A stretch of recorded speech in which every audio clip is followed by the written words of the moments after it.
कभी आप लोगों ने विचार करा कि माता जी की, हम लोग आद्य शक्ति दुर्गा भवानी की, माँ उमा की, माँ कात्यायनी की, चंद्रघंटा की, स्कंदा की, इन माताओं की आराधना हम क्यों करते? क्यों माँ अम्बा जगदम्बा की हम आराधना करते हैं? कभी आप विचार करें, करिएगा विचार। ऐसी कोई देवी नहीं है, ऐसी कोई माता, जगत जननी दुर्गा भवानी के जितने स्वरूप का आप दर्शन करेंगे, ऐसी कोई देवी नहीं है जिन्होंने शिव की आराधना नहीं करी, और ऐसी कोई देवी नहीं है जिन्होंने शिव से वर प्राप्त ना करा।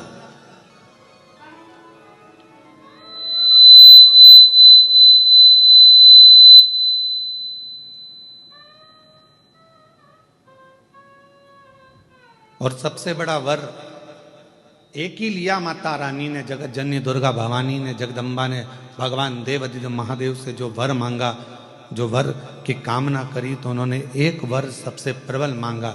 उन्होंने कहा, हे भोलेनाथ वर दीजिए, जब आद्य शक्ति इस देवी की मूर्ति की कोई दर्शन करे, उस पर शिव की कृपा आद्य शक्ति के साथ सदा बनी रहे, ये वर दीजिए। मतलब फिर वही विद्येश्वर संहिता का संवाद आ गया। शिव महापुराण की विद्येश्वर संहिता कहती है, श्री शिवाय नमस्तुभ्यम बोलने वाले के मुख का मात्र कोई दर्शन कर लेता है तो उसको अश्वमेध यज्ञ का फल प्राप्त हो जाता है। समझना जरा कथा को बहुत सावधानी से। श्री शिवाय नमस्तुभ्यम का कोई मंत्र जाप कर ले और उसके मुख का मात्र दर्शन कर लो तो हमारे जीवन के सारे संचित पाप जितने भी हैं वो नष्ट हो जाते हैं। तो देखा जाए तो जैसे शंकर भगवान ने आद्य शक्ति दुर्गा भवानी को वर दिया कि तुम्हारे मूर्ति का दर्शन जो करेगा, हे दुर्गा, हे आद्य शक्ति, हे जगदम्बा, हे चामुंडा, हे कात्यायनी, हे गौरा, हे स्कंदा, हे मां चंद्रघंटा, हे चिंतपूर्णी, हे मनसा, हे कांगड़ा, हे ज्वाला, हे वैष्णव, हे मैयर, जो तुम्हारे इस स्वरूप का दर्शन करेगा, जो मांगेगा वो फल उसको प्राप्त होगा, मनवांचित फल उसको प्राप्ति हो, शिव की कृपा होगी। तो वही की वही बात तो यहाँ शिव महापुराण की विद्येश्वर संहिता में लिख दिया। विद्येश्वर संहिता में लिखा कि श्री शिवाय नमस्तुभ्यम का जाप करने वाले, श्री शिवाय नमस्तुभ्यम के मंत्र का उच्चारण करने वाले, श्री शिवाय नमस्तुभ्यम को बोलने वाले के मात्र मुख का दर्शन कर लीजिए। अगर मुख का दर्शन कर लिया तो हमारे जीवन के जितने संचित पाप हैं वो सब नष्ट हो जाते हैं और अश्वमेध यज्ञ का पुण्य फल हमें प्राप्त हो जाता है। अब कुछ नहीं कर सकते तो इतना तो कर सकते हैं कि अपन जो श्री शिवाय नमस्तुभ्यम बोले उसको देख ही लें, बहुत है। इसीलिए शिव महापुराण की कथा में आपसे बारंबार श्री शिवाय नमस्तुभ्यम, श्री शिवाय नमस्तुभ्यम, श्री शिवाय नमस्तुभ्यम, श्री शिवाय नमस्तुभ्यम, श्री शिवाय नमस्तुभ्यम, श्री शिवाय नमस्तुभ्यम। क्यों शिव महापुराण में आपसे हम श्री शिवाय नमस्तुभ्यम मंत्र का जाप करवाते हैं, बारंबार मंत्र बुलवाते हैं? क्यों? क्योंकि आप जब मंत्र का जप कर कर कहीं से भी निकल कर जाओ, घर जाओ, परिवार में जाओ, किसी रोड पर से निकल कर जाओ, किसी मार्ग पर से निकल कर जाओ और आपके चेहरे का भी यदि कोई दर्शन कर ले और वो कोई अच्छे कार्य के लिए जा रहा हो तो आपके चेहरे का दर्शन करके उसका कार्य सफल हो जाए। ये श्री शिवाय नमस्तुभ्यम के मूल सार है, ये मंत्र की मूलता है। एक श्री शिवाय नमस्तुभ्यम मंत्र। तो यहाँ आद्य शक्ति दुर्गा भवानी वो कहते हैं ना कि आप व्यस्त हो तो समझ लो कि सबसे ज्यादा मस्त हो, आप व्यस्त हो तो समझ लो कि सबसे ज्यादा जम के बोलो जरा, मस्त हो। और आप किसी की खुशियों को देखकर त्रस्त हो तो समझ लो काय के मस्त हो। किसी की खुशी देखकर, कोई अच्छे पद पर बैठ गया, कोई अच्छी कुर्सी पर बैठ गया, कोई अच्छे पद पर पहुंच गया, कोई औहदे पर पहुंच गया, कोई बहुत अच्छा काम कर लिया, किसी ने बहुत अच्छा कार्य कर लिया, और उसको देखकर आप अंदर ही अंदर से त्रस्त हैं, तो फिर काय के मस्त है, काय के मस्त। इसलिए शिव महापुराण की कथा कहती है कि भगवान से प्रार्थना करा करो कि मुझे व्यस्त रखना। अगर मैं व्यस्त नहीं रहूंगा तो लोगों की अवगुण देखूंगा, लोगों के गलत गलत भाव देखूंगा, अच्छा ही नहीं देख पाऊंगा। इसलिए मुझे व्यस्त रखना, व्यस्त। आप व्यस्त हो तो समझ लो कि आप मस्त हो। और यदि दूसरे की खुशियां देखकर आपका मन त्रस्त हो रहा है तो फिर ऐसी मस्तता किसी काम की नहीं।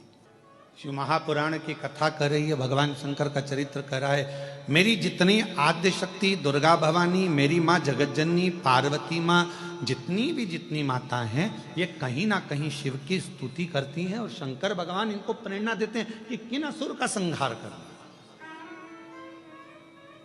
किन दुष्टों का संहार करना। पति का एक नियम है, ऑफिस जाता है तो आवाज लगा कर जाता है मैं जा रहा हूं। कोई काम से जा रहा है तो बोल कर जाता है कि मैं इस काम से जा रहा हूं। पति का एक नियम है, और धर्मपत्नी का भी एक नियम है, वो पहले जाने से पहले सूचना देती है। और बिल्कुल हमारे यहाँ विवाह शादी में वचन जो बुलाए जाते हैं, 7 और 5 वचन में से एक वचन ये भी है कि घर की धर्मपत्नी जब भी अपने घर से बाहर निकले तो या तो वो अपने घर के बुजुर्ग, दादा ससुर हो, दादी सास हो, पिताजी हो, ससुर जी हो, सास हो या पति हो, घर में किसी ना किसी को सूचना देकर जाए कि मैं कहाँ जा रहा हूं। ये नीति है।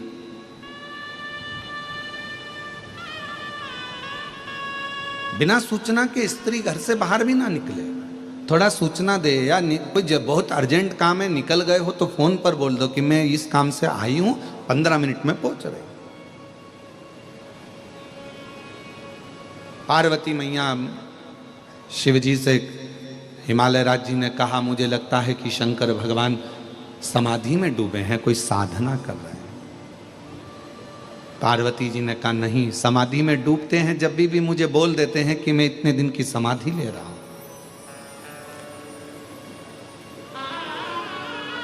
मैं 87,000 वर्ष की समाधि ले रहा हूं, मैं 50,000 वर्ष की समाधि ले रहा हूं, मैं इतने वर्ष की समाधि ले रहा हूं। शिव बोलते हैं, पर आज तो शंकर 14 रात्रि से बोले नहीं।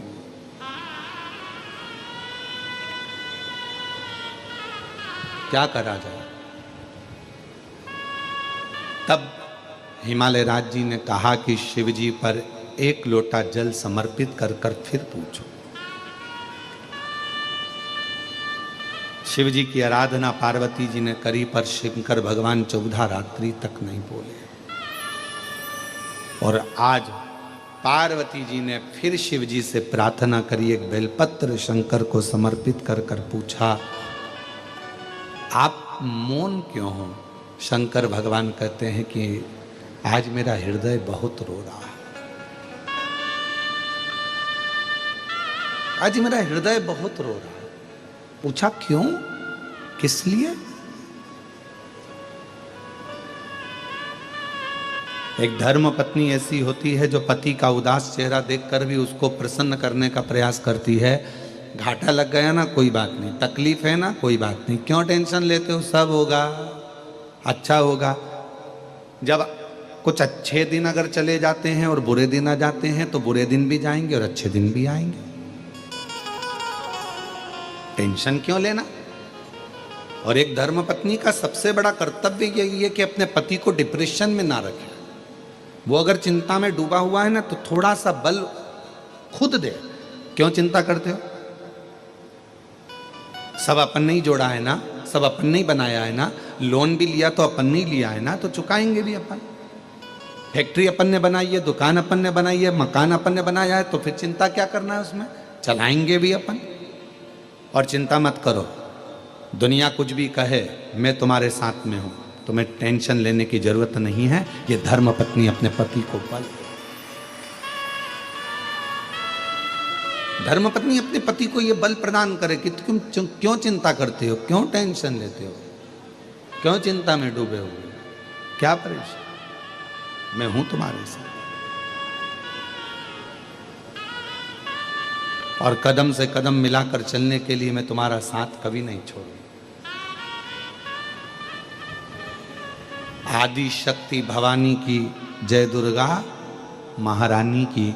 हमारे यहाँ ये जो नारा लगता है, आदि शक्ति भवानी की जय, दुर्गा महारानी की, शिव की आदि शक्ति पार्वती जी हैं और पार्वती जी की आदि शक्ति शिव है।